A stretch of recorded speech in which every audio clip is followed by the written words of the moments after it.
Hi guys, okay, so this is a video that's been requested a few times and I've sort of never really got around to doing. So obviously I have quite a bit of ink going on and I've been asked by several people to sort of do a bit of a walkthrough on my tattoos and any meanings behind them and such. So here you go guys, here's my tattoo history.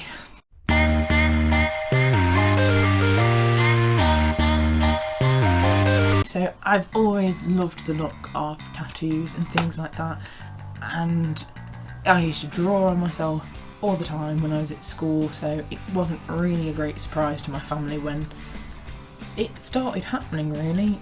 So my very first tattoo is this one. This is something that I used to draw all the time on school books when I was doodling. It's basically a love heart made out of black ribbon and roses. It was actually bought for me as a present from one of my friends in Leeds. I'd just come out, I'd sort of decided that I'd had a few fallouts because of coming out. I lost a few friends. I'd sort of said originally that I thought I might be, but I'd never really acted on it or whichever, and they were fine with that, they were okay with that. But the minute I came out officially and said, no, actually, I really do like women, and that's pretty much me, I'm sorry, I had a lot of people turn on me, and basically we'd go out and they wouldn't want to be stood next to me in case we bumped into each other and stupid things like that, and I was getting really hurt by it all. And my friend said, you really wear your heart on your sleeve, like, you need to do something for you. So she said, you know, if you want, I'd sort of said I'd love to get a tattoo to represent this step in my life, when I thought, you know what, if you don't like me for it, that's your problem, not mine, because I can't change who I am, how I feel. So like, it's only as different as saying I like white chocolate, I like dark chocolate. There is no other difference, it's just that it's not the same to that person.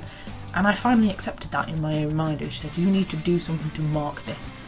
So yeah, I basically got my love heart with roses just to represent that, you know what, it's my life, I'm taking charge of it, and I've been brave enough, I've taken that step, and my heart is out there for everyone to see.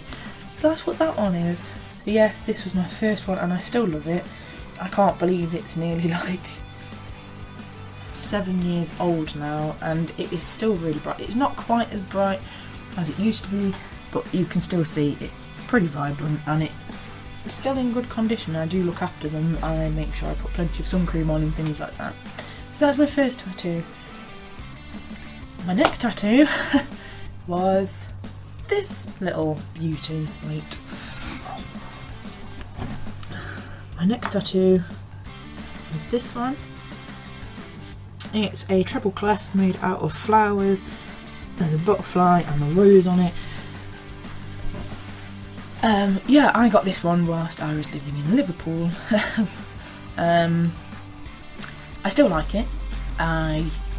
There's no particular meaning to it, I just basically wanted a tattoo. I'd got the bug for it and I wanted a new one. Again, I quite like the idea of sort of intricate, clever designs. I do like it. It's a little darker than I had actually asked for it to be, because I'd said I want it really bright, and he did it initially and I went, that's really quite dark, and he sort of said, oh, I thought that's what you meant. So yeah, he did lighten it up a bit, but I don't know, it comes off a lot brighter on screen than it is in person to me, because I'd imagined it a lot brighter. So to me it's still very dark. I have plans for this, I will get on to that later on. So yes, this was my second one. If you don't like feet, look away now. The next one is this little tiny thing. That was my third tattoo. Again, no particular reason other than someone had whinged about the fact that feet tattoos really hurt, and I thought, it can't be that bad. yeah, they really hurt. So yeah, I do have that. I don't have any plans on changing it or anything, and it sits quite nicely if I'm wearing like open pumps or anything like that. So I still like it, and it's part of my history. My next tattoo is my side piece. I will insert a picture for that because at the moment I'm quite scarred up with spots and things, so I don't particularly want to get that out.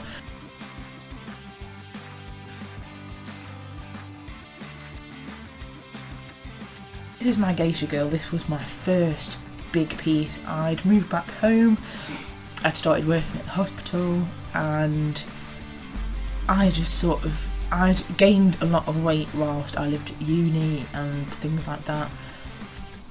And yeah, I basically thought, you know what, I need to do something about this. And I'd lost something like 10-11 stone by doing yoga and swimming. I'd really shed the weight down, as you can tell from the photograph. So I decided I'm gonna go for it because I was feeling a lot more confident about myself, and I thought, yeah, I'm just gonna get it done. If, you know, at the end of the day, it's on my side, I can cover it whenever I want, and I can only show it when I want to. So it literally goes from rib height to past my hip. That was like a 4.5-5 hour session that I had done, and I just love it because it's a little bit more cartoony, but I have such a massive love for the whole history of geishas. That was my 1, 2, 3, 4th tattoo.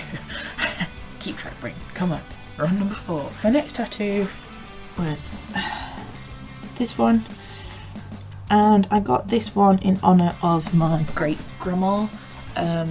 She basically had dementia, and she was such a character. I loved her to pieces. We used to go around and visit her. Yes, you'd have the same conversation 10 times, but every time she'd bring something funnier to the conversation. So me and great grandma were very close, and when she'd first passed away, I could not talk about it at all to anyone ever, even family, and so it was quite an issue for me.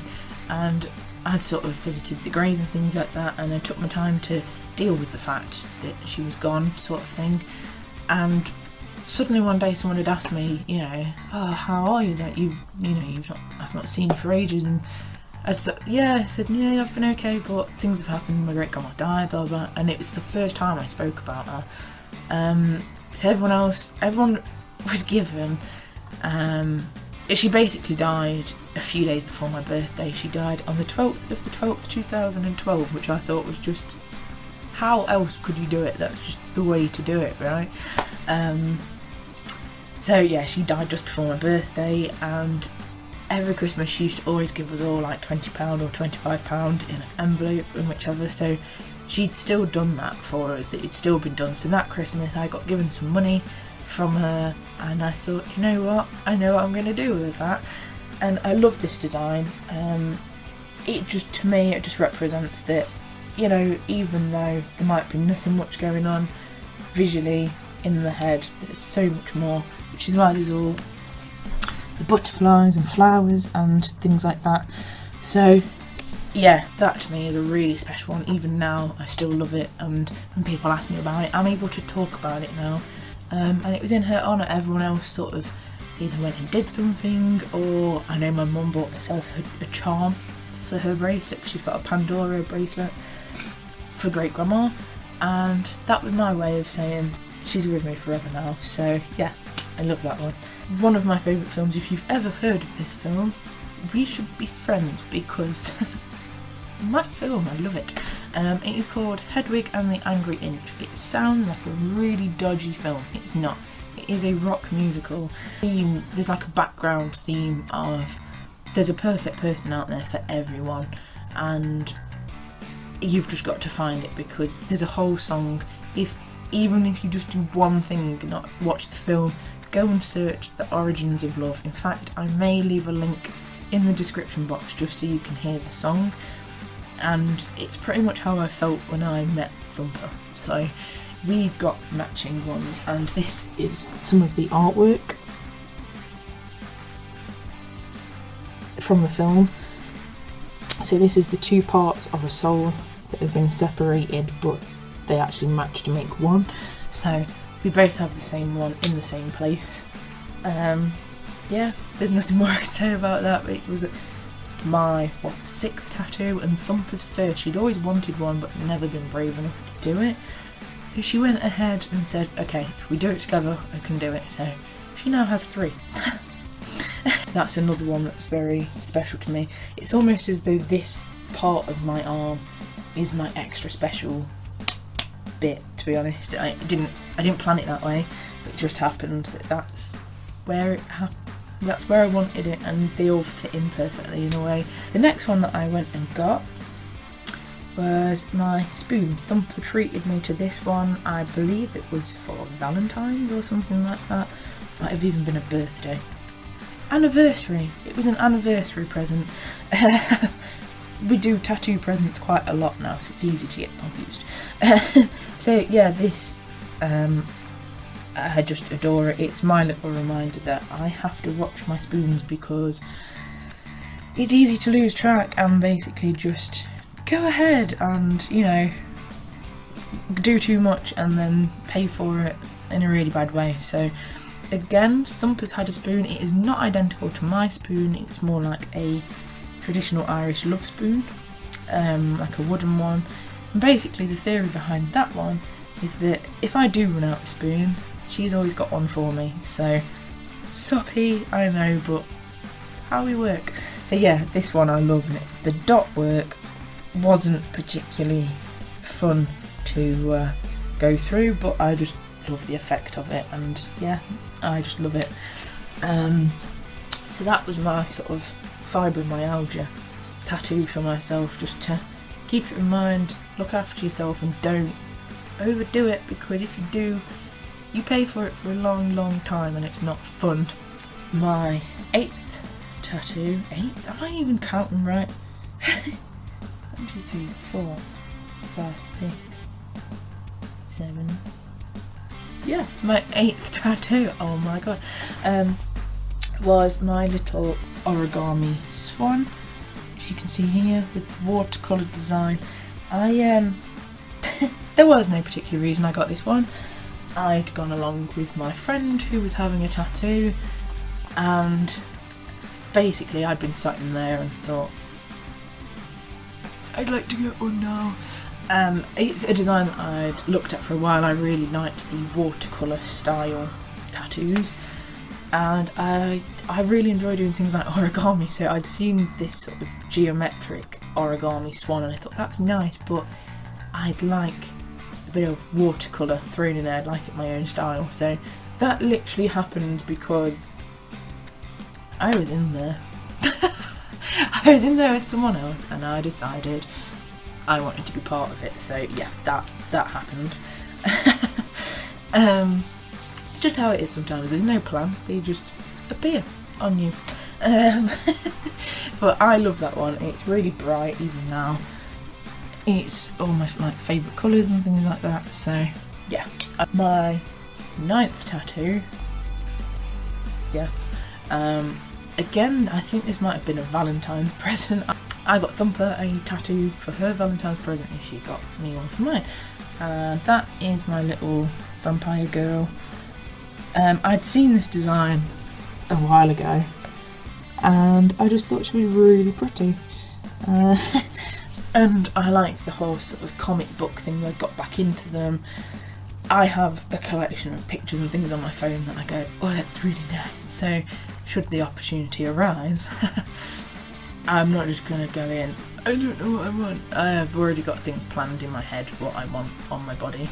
I'm not one of these that can just go in and pick something off a wall. I have designs already planned in my brain. Obviously in my brain, that is stupid. But yeah, what I'm saying is I won't go in and pick something off a wall. I have things that I want on my body, and if the opportunity comes up to get a tattoo, I can get it. So I decided I wanted something bright to break up the sort of darkness from this side and to sort of continue around with the swan. So yeah, that one, I love her. She's just so cute. And yeah, so that was my 9th. Counting skill crap today, not happening. should have one of them abacuses so I can keep track. So that's these ones, and my most recent one, which is still in the process of healing, was my Nightmare Before Christmas half sleeve start. I didn't just want any old Nightmare Before Christmas tattoo, because you can see a lot of them around, and I'd seen this design and just thought, oh my god, that is beautiful, that's exactly what I'm after. So obviously there's the famous hill, where Jack and Sally like to sit and serenade each other, Zero, and yeah, I just love this. This is my most recent one. This was only done a few weeks ago. Out of all of them, I think this is my favourite. I know it's my newest, but I absolutely adore this one. But yeah, that's all the ones I have at the moment.